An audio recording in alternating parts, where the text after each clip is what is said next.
I want to thank all of you for attending this testimonial and farewell dinner in honor of our general manager who's retiring, Mr. Anthony Andrews. Tony, as he's known to all of us, was general manager when I bought this dealership 5 years ago and has been an extremely valuable asset to me. I had lunch with Tony the other day, and I asked him, what do you consider the most important factor in building and keeping a clientele? And he told me that it was something that he had practiced since day one on the job with this dealership. I think that there's a lesson in his story for all of us. So, since I was going to ask Tony to say a few words anyway, I'd like him to tell you the same story he told me that day at lunch. You have the floor, Tony.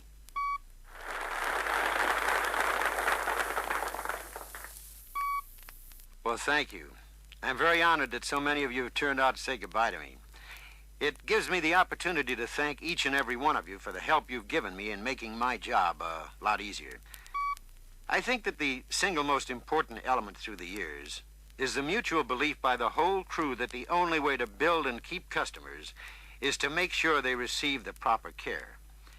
And each and every one of you has to do his part in the daily practice of customer care. You know, there's a word around these days, consumerism, that's getting a lot of the public's attention. Now, basically, it means engaging in activities in the interest of consumer protection. To you and me, it simply means taking care of customers and their cars. And as employees of this dealership, you and I have been practicing consumerism right along. You all know that Chrysler Corporation has a list of credits in the interest of consumer protection as long as your arm. Now, actually, Chrysler Corporation has taken the initiative in pollution, safety, warranty, and many other consumer benefits.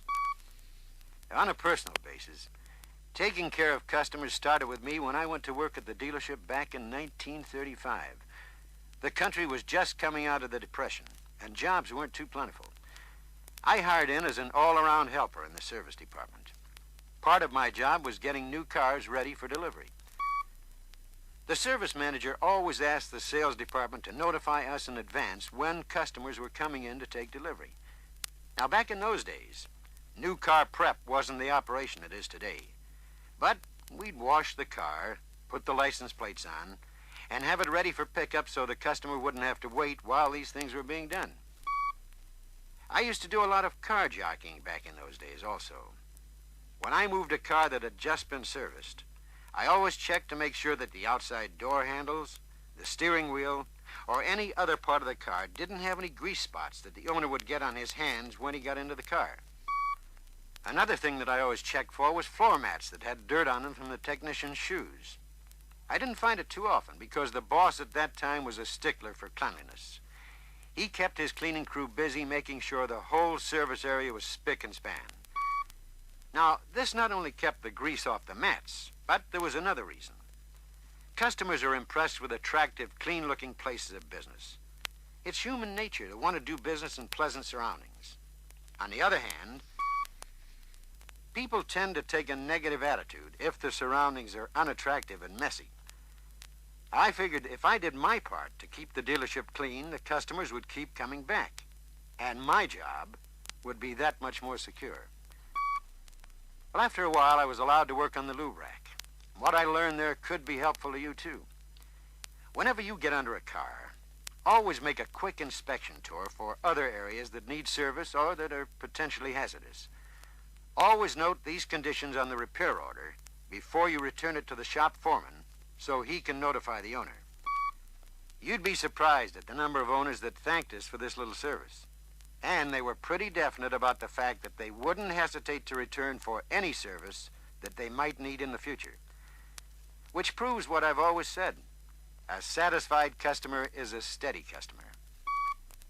I've never regretted the decision to make a career of the automotive service business. I figured that with more and more improvements in the automobile, there was going to be a greater need for good service. Now, come to think of it, that applies even more today. About the same time, I made another decision that I've never regretted either.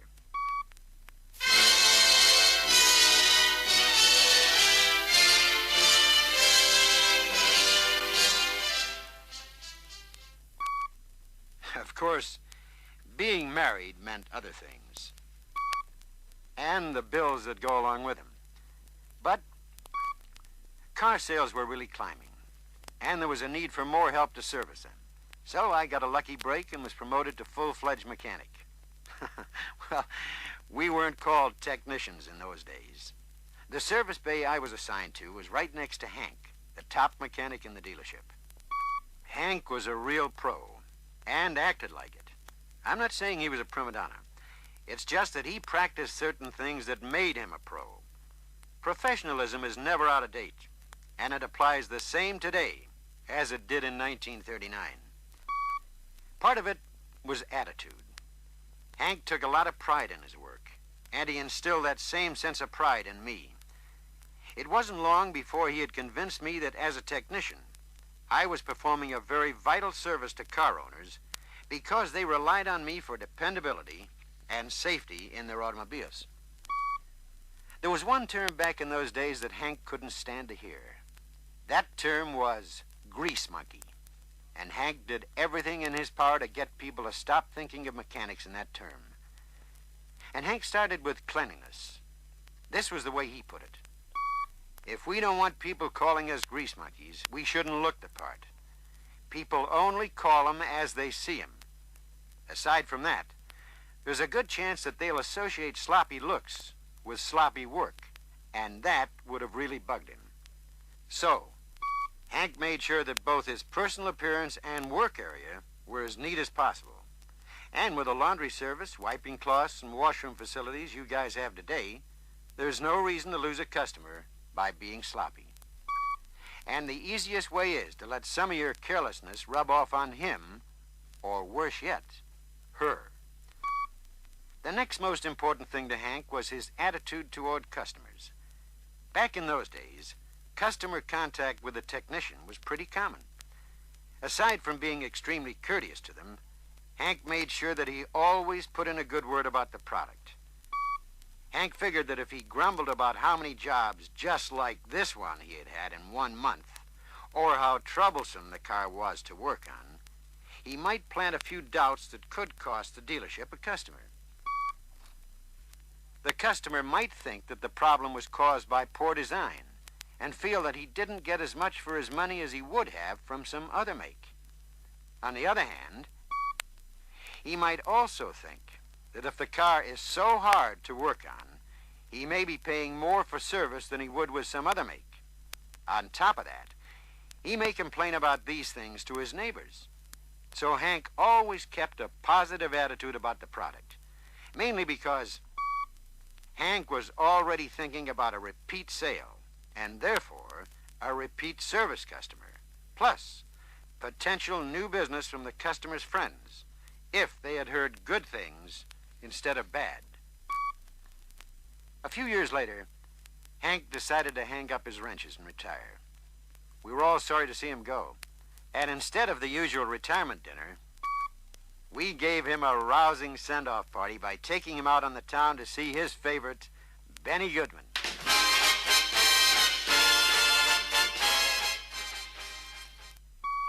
The following Monday, the boss held a service department meeting. He told us that over the weekend, he had compiled a list of the things that had made Hank a pro, and more important, kept the customers coming back. He went through them and said he expected all of us to follow them to the letter. They were professional attitude, pride in workmanship, neat appearance, attention to detail, faith in the product, and above all, courtesy to the customer. Now, as far as I'm concerned, that still applies today. In fact, today it's even more important. It concerns not only technicians, but everybody in the dealership. And I don't mind telling you, it pays off in spades. It not only keeps present clientele, but also helps build new service business. About that time,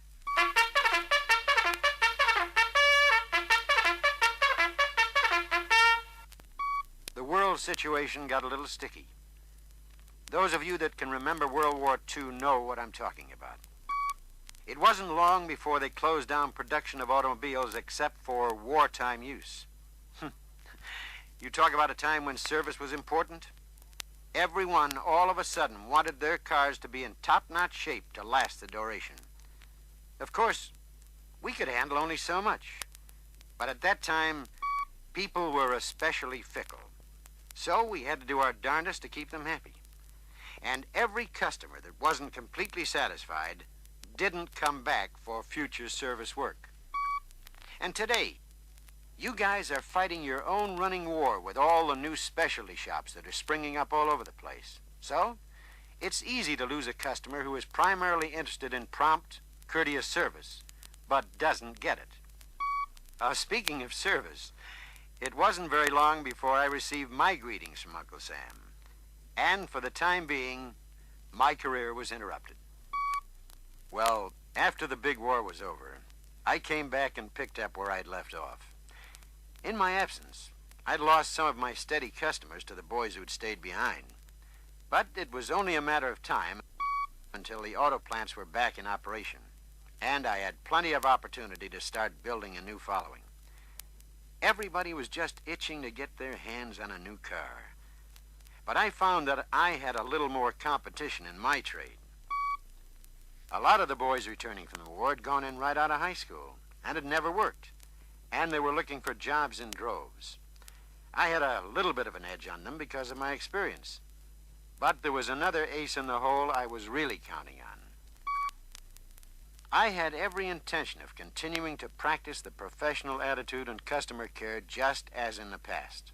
In fact, it seemed so important that I felt the whole dealership should practice it.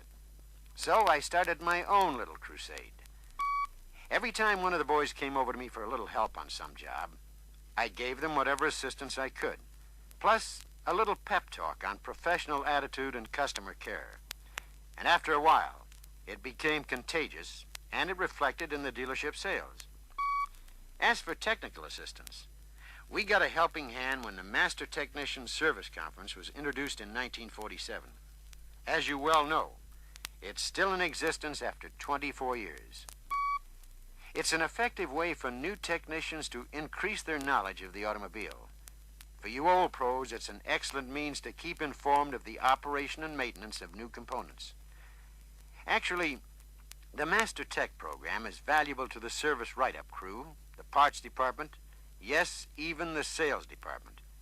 For example, sometimes the write-up man or service salesman can increase his service savvy and make his diagnosis not only easier, but more accurate. Of course, this eliminates irritated customers and comebacks by making sure the proper service is performed the first time the car is brought in. The parts department should be aware of new and fast-moving items that should be ordered and stocked. Many Master Tech sessions introduce new repair kits or redesigned parts that the parts man should be familiar with. The sales department can gain a lot of technical knowledge about new features and optional equipment to help sell them to the customers. And speaking of selling customers, the sales department can sell all the cars in the world. But until that customer is sold, we haven't done our job as a team to assure repeat sales and generate new sales. Once the car is sold, the ball is in our hands to sell the customer with good service. I repeat, keeping the customer sold is just as important as selling the car. And it'll be a snap if we all practice what Hank did. Professional attitude, pride in workmanship, neat appearance, attention to detail, faith in the product, and above all, courtesy to the customer. Along about 1950, our write-up man left, and the boss offered me a shot at his job. This was a good opportunity to broaden my service experience by dealing directly with customers. One of the important things I learned as a write-up man was, nobody likes to be ignored. If a customer can't be taken care of right away, make it a point to acknowledge his presence and tell him that he'll be taken care of as soon as possible. Another important thing is to listen carefully to what the customer tells you and to question him further if the condition he has described is not quite clear, or if there are other symptoms he may not have noticed that will make your diagnosis more on target. The technician that was assigned to the job was reminded to keep his eyes open for any additional service that should be done. This way, the customer could be contacted by phone to sell the additional service and to make sure he could afford the extra time the car would be tied up. Nothing irks a customer more than his car not being ready when it was promised. I made a regular check of work in progress to make sure I could meet my promises to the customers. If not, I immediately notified them in advance and explained the reason for the delay. Along about that time, we set aside a convenient, well-lit parking area for service customers. We had a diagram of the parking area made up with a hook for the car keys on each space. The car was always delivered to the customer if help was available. But if it wasn't, at least the customer could be told exactly where his car was. This way, customers weren't all over the place looking for their car. This was one service that the customers really appreciated. In 1955, I was promoted to parts and service manager. Wow, talk about responsibility. Up to this point, I had always found the service rep to be a mighty handy technical expert. I could always count on him to bail us out on an unusually tough mechanical problem or a sticky customer complaint. To make sure that I didn't overload the service rep with mechanical problems that were my responsibility, I made sure that all service bulletins were circulated throughout the service and parts department, and that there were plenty of service manuals on hand for them to use. It didn't take me long to learn that in addition to being a darn good nuts and bolts troubleshooter, our parts and service rep could also help me solve any management problems that cropped up in either the parts or service department. The service rep can help the parts department with advice on the latest parts inventory and ordering methods. The more you do to improve parts department operation, the less chance of a customer being without his car due to a part not being available. What it all boils down to is that the parts and service rep is at your disposal to help the dealership run as smooth as possible. For instance, if any additional training beyond the Master Tech program is needed, the service rep should be notified. He can and will arrange for any training a technician may require, whether it's from a mobile unit or training center. Well, that just about covers what Mr. Simmons and I discussed the other day. However, before I go, I'd like to stress a few points. First of all, you people in the service departments that support the dealership wouldn't be in business if there weren't cars being sold. So obviously, selling the car is the first step. But remember, keeping the customer sold is just as important as selling the car. And the only way to keep him sold is through customer care. And that means only one thing: service. And since most of you in attendance tonight are directly connected with customer service, I hope you don't feel that I was too hard on you. Good service to customers depends on everybody in the dealership. And I mean everybody. From the switchboard operator who takes the customer's call to the cashier who takes his money. To wind up, I think you know that I even spent a few years in the sales department before becoming general manager of this dealership. I learned that a lack of communication between the sales department, new car prep, and service departments can raise heck with customer relations. Through the years, I've kept notes of all the little things I picked up that promote customer care. I've had them all typed up and put into this binder as a personal customer care manual for this dealership. It's my going away present to you. And I hope that all of you will take the time to read it and practice the things that apply to you. Customer care is the best way I know of to keep the customer sold after the car is sold. Thank you very much. Good luck and goodbye.